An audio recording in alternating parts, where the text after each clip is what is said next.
여러분들 제 설교를 들으시면서 또 저를 보면서 많은 신학적인 주제들이 있을 터인데 그 주제들 가운데 우리 목사님은 어떤 분야가 강점이다, 어떤 분야에 강조점이 많으신 분이다, 그렇게 느끼십니까? 대답하지 마시고 속으로만 대답하세요. 네. 어떤 분은 우리 목사님은 성령론이 강점이야, 그런 분들도 계실 것이고, 또 우리 목사님은 기독론이 강점이야, 예수가 누구인가를 늘 말씀하셔. 뭐 여러 가지로 여러분들이 머릿속에 스쳐 지나가는 그림이 있겠지만 이 모든 것 가운데서 내가 나를 생각할 때에 하나님이 내게 주신 그 신학적인 강점은 구원론이 아닌가, 그렇게 생각을 해요. 그래서 성령님도 또 예수님도 늘 구원론에 이렇게 연결이 되어져 있는, 우리 교회 설교에는 늘 보혈의 피가 묻어 있는, 십자가의 권능이 살아있는, 그래서 우리 교회에 와서 설교를 한 번이라도 들은 분은 적어도 주님 앞에 설 때에 버림받는 사람은 없게 했으면 좋겠다, 구원받는 모든 성도님들이 모인 진정한 구원 공동체가 되었으면 좋겠다 하는 것이 아마 내 속에 있는 열망, 또 주님이 주신 마음이 아닌가 생각을 합니다. 은혜의 영성으로 살다 하는 이 주제도 또한 어떻게 보면 구원론이라고 할 수 있죠. 구원론의 클라이막스라고 할 수가 있을 것입니다. 은혜의 영성으로 살다, 그 네 번째 시간, 승리한 싸움, 그렇게 되어 있습니다. 승리한 싸움입니다. 루터는 수도사였습니다. 이 수도사가 죄를 지으면 얼마나 많은 죄를 지었길래 그 계단을 무릎으로 기어오르면서 자기 죄를 이기려고 그렇게 몸부림을 했을까? 무릎이 벗겨져서 피가 줄줄 흘러서 계단마다 피가 묻어야 죄 용서 받는 줄 알고 그렇게 고뇌의 삶을 살았을까? 그래도 도무지 마음속에 구원의 확신, 죄 사함에 대한 확신이 없었어요. 고민하다가 스승님의 저언을 따라서 성경을 연구합니다. 아하, 의인은 믿음으로 말미암아 구원을 얻는 것이구나. 나는 이 율법으로부터 이미 죽은 존재구나. 이 죄로부터 나는 자유한 존재이구나. 믿음으로 말미암은 의인은 반드시 산다. 이 확신이 중세의 어둠을 단절시키고 종교개혁의 그 밝은 미래를, 복음적인 교회를 우리가 열어가게 된 것 아니겠습니까? 내가 율법에 대하여 죽었다, 십자가 위에서 죄에 대해서 내가 죽었다 하는 이 말이 도대체 무슨 말일까요? 율법은 절대 죽지 않는데, 1.1핵도 죽지 않는데, 죄에 대해서 죽었는데 왜 내 속에 끊이지 않는 죄의 유혹이 모든 인간들에게 있는 것일까요? 결심으로도 안 되고, 몸부림으로도 안 되고, 금욕생활도 의미가 없고, 금식을 해도 끝나지 않은 게, 내 힘으로 내 노력으로 죄를 이길 수 없는 게 우리 인간 아닙니까? 율법과 죄로부터 우리가 자유함을 얻는 길이 무슨 길일까? 이것을 말씀하기 위하여 사도 바울은 로마서를 기록하게 되는 것이죠. 그래서 로마서를 펼치고 1장부터 5장까지 보면은 구원의 본질이 나옵니다. 구원의 본질. 구원은 우리의 노력으로 되는 것 아니다. 선행이나 공로를 쌓아서 되는 것 아니다. 전적으로 하나님의 선물이다. 그래서 솔라 피데, 오직 믿음으로, 솔라 그라티아, 오직 은혜로이죠. 아무리 착한 사람도, 아무리 선행과 공로가 많은 사람도 오직 솔라, 믿음, 오직 은혜입니다.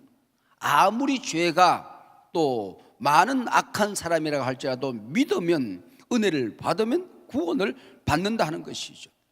0.00001%도 인간의 공로나 인간의 어떤 조건이나 인간의 선행에 의하여 구원받는 것 아니다.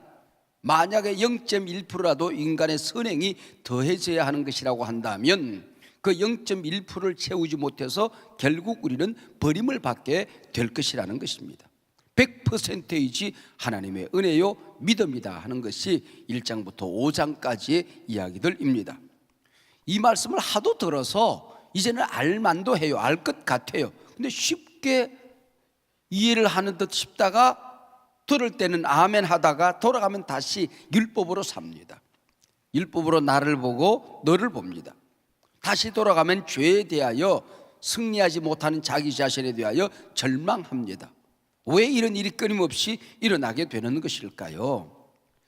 이런 신령한 개념들이, 이 영적인 개념들이, 은혜의 영성이라는 이 개념이 우리 인간 속에 없기 때문에 그래요. 범죄하고 타락한 인간 속에는 은혜의 영성에 대한 개념 자체가 없는 겁니다. 믿음으로 의롭다함을 얻는다. 뭔가는 해야 될 것 같아. 뭔가는 해야 될 것 같아. 뭔가는 해야만이 구원을 얻을 것 같은 생각을 가지게 된단 말이죠. 하나님은 우리를 무조건 용서하신다, 용서해놓고 기다리신다, 이 개념이 우리에게는 없는 것이거든. 죄인 원수를 위해서 죄 하나 없으신 하나님의 독생자가 죽었다, 죄인을 위하여 의인이 죽었다, 이런 개념이 없는 것입니다. 성령님이 아니고서는 오직 은혜, 오직 믿음, 용서의 전적인 100%의 하나님의 은총, 율법과 죄로부터의 자유, 이게 이해가 안 되는 겁니다. 용납이 안 되는, 받아들이지가 않는 겁니다. 진정한 자유가 없는 거죠. 그래서 우리의 기도는 간단해요. 성령 충만을 달라고 기도해야 되는 것입니다. 내 힘으로 안 되는 것이니까. 그래서 우리는 성령님이 아니고서는 우리 속에 없는 이 개념이 받아들여지지가 않는 것이죠. 예수를 믿는 어느 날 성령 충만의 첫 번째 경험을 하게 됩니다. 어떨 때는 하나님의 말씀을 들으면서 아하 하는 깨달음이 와요. 이 성령 충만을 어떤 분들은 아하의 경험이라고 그렇게 얘기했어요. 또 어떤 분들은 이때 눈물과 뜨거운 감정과 주님 앞에 회개와 주님의 그 강력한 손에 붙들리는 그런 확신으로 찾아올 때가 있습니다. 또 어떤 분들은 어떤 놀라운 은사와 함께 찾아올 때가 있어요. 이게 첫 번째 성령 충만의 경험을 우리는 성령 세례라 그렇게 이름하거든요. 이 성령 세례의 경험이 여러 가지의 모습으로 오긴 옵니다만은 이 성령 충만의 이 경험을 통하여 흔들리지 않는 구원의 확신을 우리가 가지고 살아가게 되는 거야. 지구가 10번, 1000번 깨져도 이거는 흔들리지가 않는 겁니다. 우리에게 없던 이 개념이 저절로 믿어지는 순간이 와요. 또 우리처럼 어릴 때부터 교회를 다닌 사람은 이게 언제 왔는지도 몰라, 어디서 왔는지도 몰라. 그런데 우리 속에 이미 그 확신, 흔들리지 않은 확신이 있더라, 그런 얘기죠. 이건 누구도 뺏어갈 수 없는 거예요.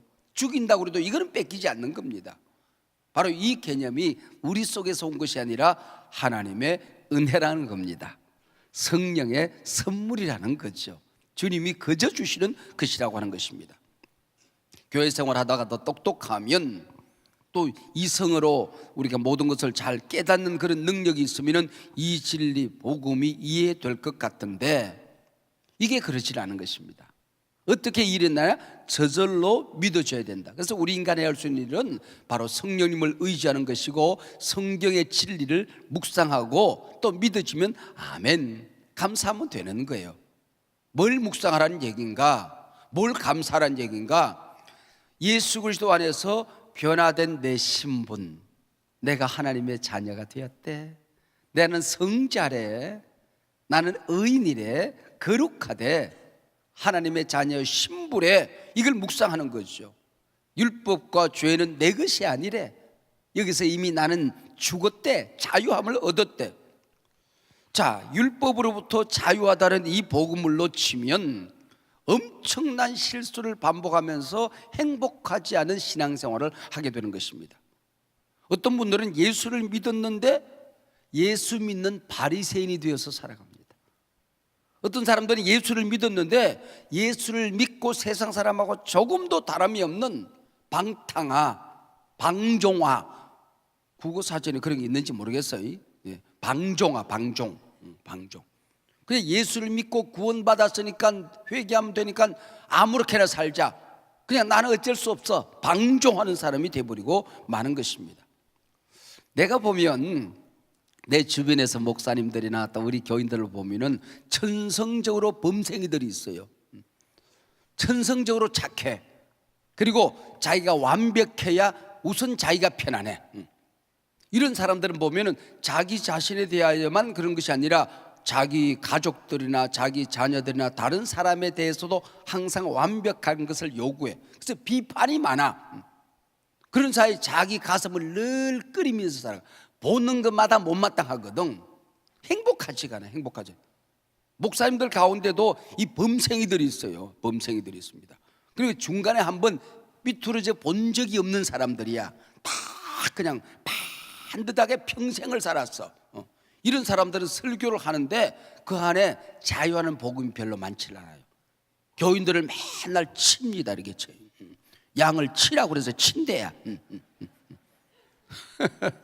그래서 치는 설교가 많고, 그리고 한국교회를 보면서도 축복하고 희망을 선포하고 그런 게 있으나 항상 못마땅해.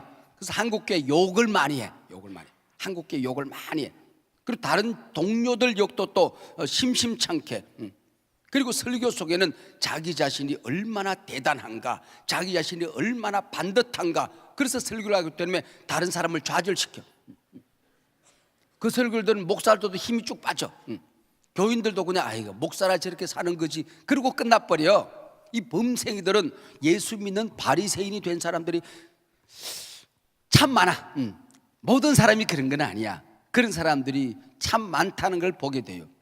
또 어떤 사람들은 그냥 질퍽하게 살던 사람이 있어. 이 질퍽하게 살던 사람들이 예수를 믿으면은, 예수를 믿었는데 이게 믿기는 믿었는데 옛날 게 버르장머리가 이게 고쳐지지가 않아 이게.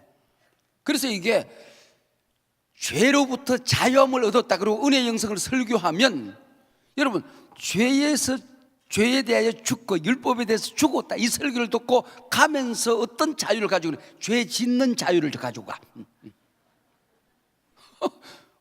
그래서 구원받았는데 뭐 죄 좀 짓지 뭐 주님이 또 용서해 주실 텐데 뭐. 그래서 죄로부터 자유함을 얻으라는 설교를 듣고는 죄 짓는 자유를 가지고 살아가.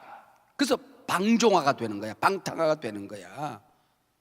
여러분, 이게 은혜 영성 설교를 잘못 들으면 율법주의자, 예수 믿는 바리새인이 되기도 하고, 또 예수 믿었는데 구원은 얻은 게 분명한데 이게 방탕아가 되어버리고 마는 것입니다.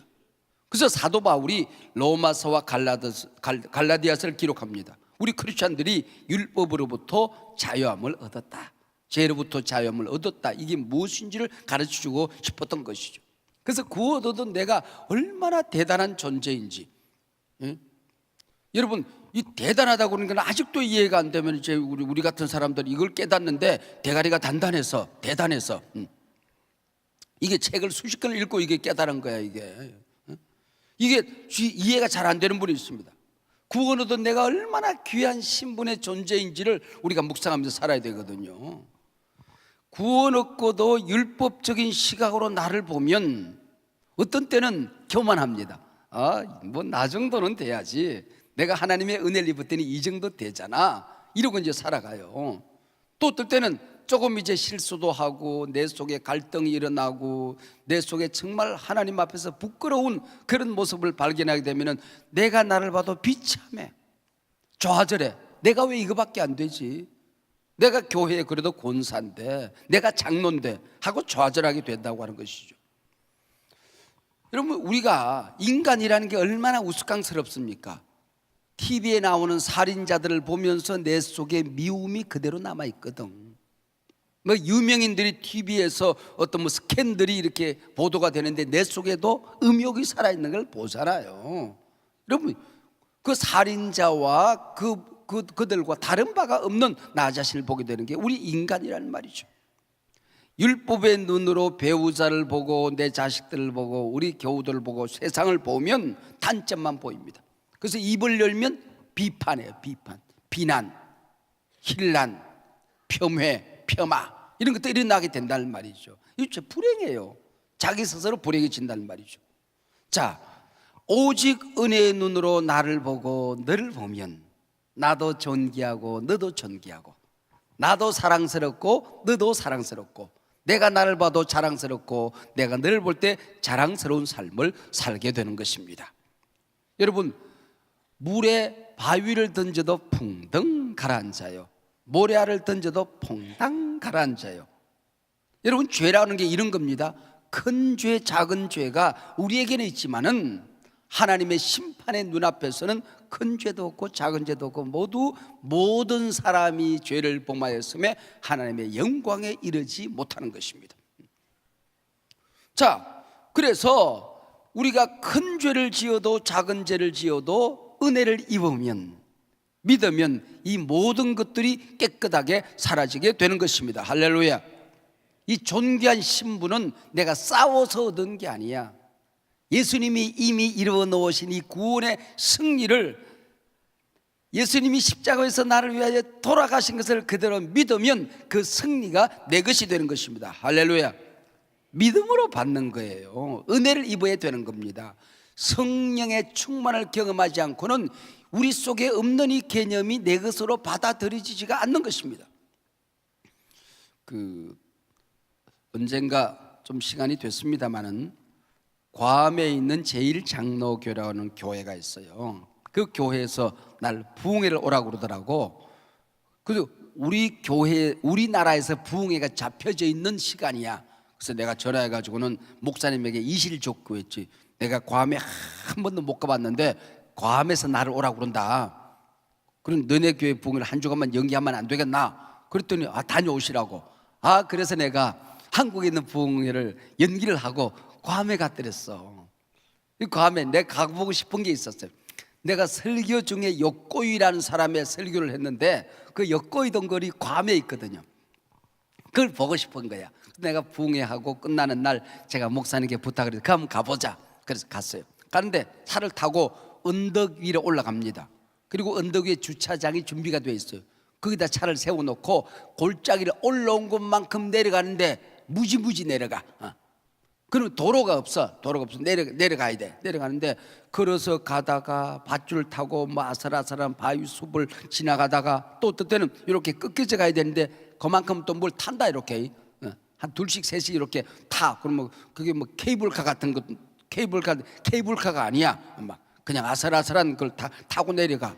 그리고 골짜기 저 밑에 가면은 이제 조그마한 몇십 명 서면은 끝날 만큼 이렇게 조그마한 공간이 있어요. 거기 보면 연못도 아닌 것이, 흐르는 물도 아닌 것이 쩔쩔쩔쩔 물이 고여서 거기에 이렇게 웅덩이 같은 게 만들어지고 또 물이 흘러 내려가요. 조그마한 물고기들이 왔다 갔다 합니다.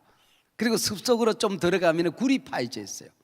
굴이 파여지는데 그 사다리 타고 내려가는데 그 좁은 길을 어떻게 갔을까? 내가 거인이나 큰 덩치는 아니잖아요. 근데 나도 들어가기 힘들 만큼 좁은 굴이에요. 그리고 옆으로 또 굴이 있어요. 거기서 누워서 쉬었다는데 내가 누워도 누워지지가 않아. 거기서 살았다는 거야. 일본 사람이 좀 작았던가 봐요. 거기 살았던 거야. 수십 년을. 거기 살다가 전쟁이 끝났는데 전쟁이 끝난 줄을 모르고 가끔 비행기가 붕 뜨잖아. 그러니까 그게 전투기가 뜨는 줄 알고 또 막 숨어. 그러다 보면 이 사람이 거기서 혼자 풀 뜯어 먹고 물고기 요만한 거 잡아먹고 쥐새끼 잡아먹고 또 밤중에 가서 뭘 잡아먹고 그리고 혼자 살았던 거야. 어쩌다가 사람을 발견하게 된 겁니다. 그래서 거기 가서 그분을 억지로 붙들어서 가르쳐 준 겁니다. 뭘 가르쳐 주었을까요? 전쟁은 끝났습니다. 한 가르쳐 준 겁니다. 전쟁 끝났습니다. 이 로마서와 갈라디아서가 우리에게 이 욕고유 같은 갇혀있는 우리를, 죄에 갇혀있는, 율법에 갇혀있는 우리를 붙들어 가지고 가르쳐 주는 겁니다. 전쟁은 끝났습니다. 예수님이 승리하셨습니다. 우리가 예수 안에 들어가면 그 승리가 당신의 것이 됩니다. 당신은 죄로부터 모든 마귀의 권세로부터 이제는 자유함을 얻었습니다. 할렐루야. 이걸 지금 얘기를 하고 있는 거죠. 여러분, 죄가 뭘까요? 몸으로 짓는, 삶으로 짓는 죄보다도 우리의 생각으로 짓는 죄, 눈으로 짓는 죄, 입으로 짓는 죄, 우리의 이런 죄들이 얼마나 많이 있습니까? 얼마나 많이 있습니까? 이 수도 끝도 없는 것이거든요. 그런데 이 모든 것이 다 끝났다는 겁니다. 여러분, 예수 믿는 사람도 죄를 생각으로, 눈으로, 귀로, 입으로, 삶으로 지어요. 당연한 것 아니지만 예수 믿지 않은 사람들도 죄를 지어요. 그럼 이 차이가 뭘까요? 여러분, 예수 안에 들어오지 않은 사람들은 하나님 앞에서 본질적으로 존재 자체가 죄인이에요. 그게 너무나도 당연한 열매죠. 그래서 그분들도 선을 행하고 착한 일을 하고 도덕과 윤리를 통하여 선을 행합니다. 그러나 본성은 죄인이에요. 본성. 그러다 보면 결국 어떨 때는 죄를 자랑스럽게 여겨. 그리고 그 죄 짓고 세상을 질퍽하게 살아가는 걸 처세술로 여깁니다. 근데 우리가 하나님의 자녀가 되고 나면, 성자가 되고 나면, 의인이 되고 나면은 죄에 대해서 민감한 반응을 보이게 되는 것입니다. 죄를 짓고 나면은 속사람이 아파. 평안하지가 않아. 성령이 아파하시니까 내 안에 성령이 계시나지. 내 안에 성령이 계시잖아. 너희 몸이 하나님의 성전된 것을 깨닫지 못하느냐. 이 안에 예수님이 계시. 예수님을 모셨잖아. 이 왕자에 여기 성령이 계신다는 말이에요. 우리 생각과 우리의 눈과 우리의 몸 안에 그 성령님이 아파하셔. 우리 예수님이 아파하신단 말이에요. 죄가 주는 즐거움과 유익, 그 유혹을 이기지 못해서 때로는 넘어지기도 하지만은 결국은 그것을 사랑하지는 않아. 본질이 그 죄인이 아니니까. 우리는 의인으로 인정을 받았으니까. 자, 그래서 사도 바울이 뭐라고 하는, 이건 내 거 아니네. 그러면은 내가 죄를 지어놓고 사단에게 책임 전가를 하는 것인가? 죄를 지어놓고 내 책임 아니네 그러는 것인가? 그게 아니라는 것입니다. 나는 본질적으로 하나님의 자녀고 본성적으로 나는 성자고 하나님의 신부이기 때문에, 주님의 신부이기 때문에 이건 내 것 아니라는 것입니다. 그래서 자꾸 나는 내가 의로운 사람이다, 거룩한 사람이다, 순결한 예수님의 신부다, 나는 성자다를 계속 묵상하면 그래서 열매가 맺혀지고 내 속에 있는 모든 것들이, 잘못된 것들이 사라지게 되는 것입니다. 이런 걸 한번 생각해 보면 좋겠어요. 어떤 가정에서 휴가를 떠났어요. 휴가를 떠나고 돌아오다 보니까 그 사이에 도둑놈이 들어왔는데, 기가 막힌 도둑놈이 들어간 거야. 모든 것 어떻게 찾았는지 은행에 있는 돈까지, 보석, 모든 재산, 심지어는 집 문서까지 찾아가지고 가가지고 어디서 했는지 뭘 서류를 다 꾸며가지고 집도 다 팔아먹었어. 빈털들이가 된 거야. 그러니까 자기 가족을 먹이 살릴 길이 없잖아. 그래서 삼천리 방방곳곳을 돌고 돌아서 도둑놈을 찾았어. 도둑을 찾아가지고는, 아이고 도둑님이십니까?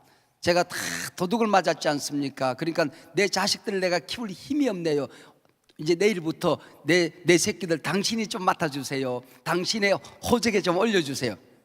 그리고 제가 아내와 더불어 살아야 되는데 아내를 제가 먹이 살릴 길이 없네요. 이 아내를 당신의 마누라로 삼으시옵소서. 그리고 도둑놈에게 내 아내, 내 자식들, 내 가족을 다 맡기고 나오는 사람이 있을까요? 이런 멍청이, 바보, 병신, 쪼다가 어디 있겠어요? 도둑 맞았지만 자식들을 더 잘 지켜야지, 아내를 더 잘 지켜야지, 서로 격려하고 서로 섬기면서 잘 살아봐야지. 그러지 않습니까?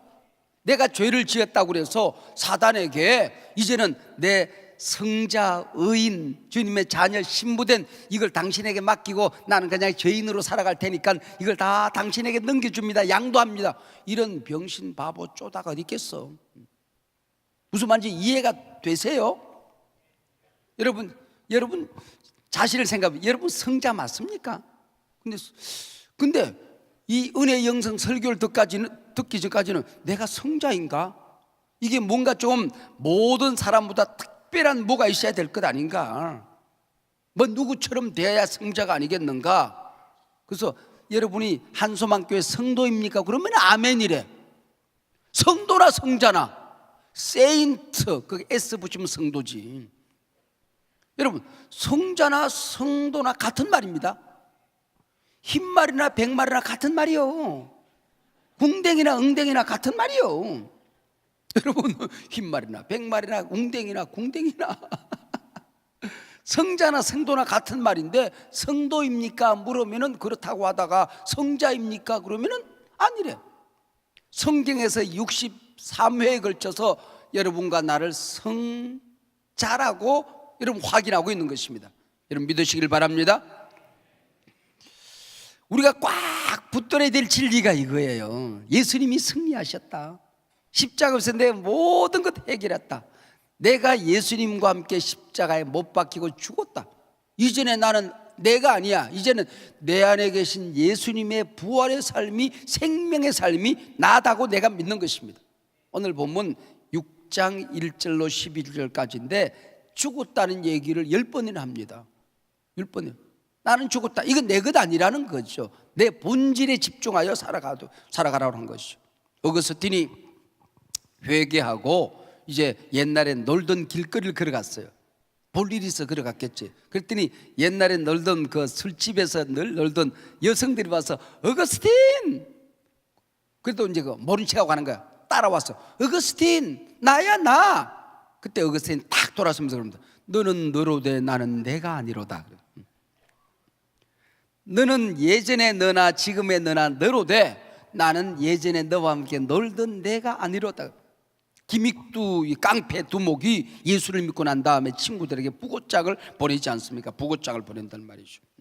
김익두 사망 그리고 보낸단 말이에요. 제가 늘 하는 얘기, 제 선배 정기하는 목사님 한 분이 그 군대 가가지고 김하사 내무반장한테 매일 밤 얻어 터져 있다고 그러잖아요. 김하사가 제대하고 박병장이 내무반장을 들었었는데 너무 착한 예수 믿는 젊은이였던가 봐. 그래서 내무반이 평화가 찾아온 것입니다. 근데 제대한 김하사가 술 처먹고 들어온 거야. 이 새끼들 뒷돌이 쥐밥. 그리고 또 엎어놓고 팰라고 그래. 그때 박병장이 야 김하사 너 꺼져. 너 제대했어. 내무반장은 나야. 그리고는 한 방 먹이니까 정신이 번쩍 들어서 개처럼 벌벌 기어서 도망갔답니다. 여러분 김하사 시대는 끝났습니다. 죄가 나를 지배하든 율법이 나를 지배하든 실패가 나를 지배하든 절망감이 나를 지배하든 우울증이 나를 지배하든 패배감이 나를 지배하든 김하사 시대는 지나갔다. 할렐루야.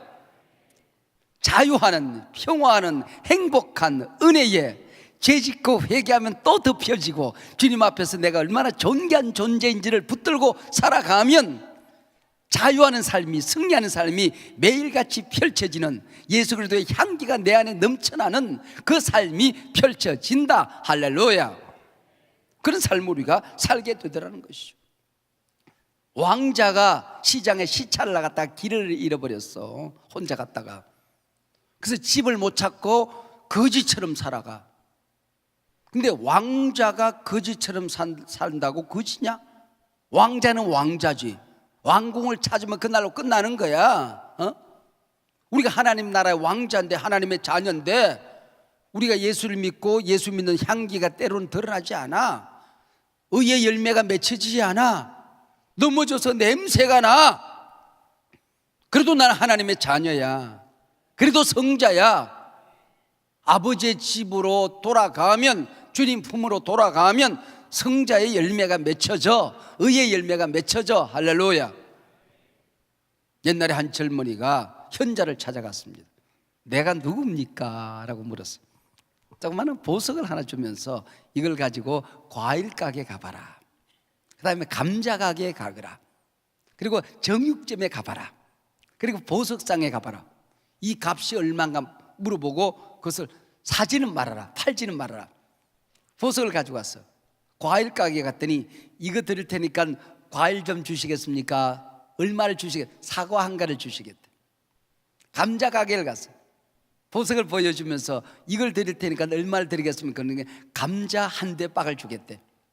정육점에 가서 그랬더니 이걸 드릴 테니까 소고기를 얼마나 주실 수 있습니까? 소고기 10건을 주시겠대. 보석 가게에 줬더니 이 보석은 너무 귀한 보석이라서 우리 집에 있는 돈으로는 계산해 드릴 수가 없습니다. 누구에게 함부로 팔지 마세요 그랬답니다. 여러분의 존재가 이 보석인데 과일 가게 가서 사과 하나 얻어먹고 자기의 신분을 팔고 감자가게에서 감자 한 대박 얻어먹고 이 성자된 신분을 팔고 주님의 신부된 신분을 팔고 그래서는 안 된다는 것이죠. 온 세상을 주고도 얻을 수 없는 구원을 얻은 하나님의 자녀가 된 것입니다. 내가 세상을 이겼노라. 예수님의 이 나를 향한 영원한 승리, 십자가 밑에서 나는 죽어지고 부활의 생명의 삶을 내가 지금부터 살게 되었노라. 할렐루야. 이미 여러분은 승리했습니다. 여러분 천하가 12번을 깨졌다 다시 세워줘도 여러분은 하나님의 자녀입니다. 한 번 얻은 구원 빼앗기지 않습니다.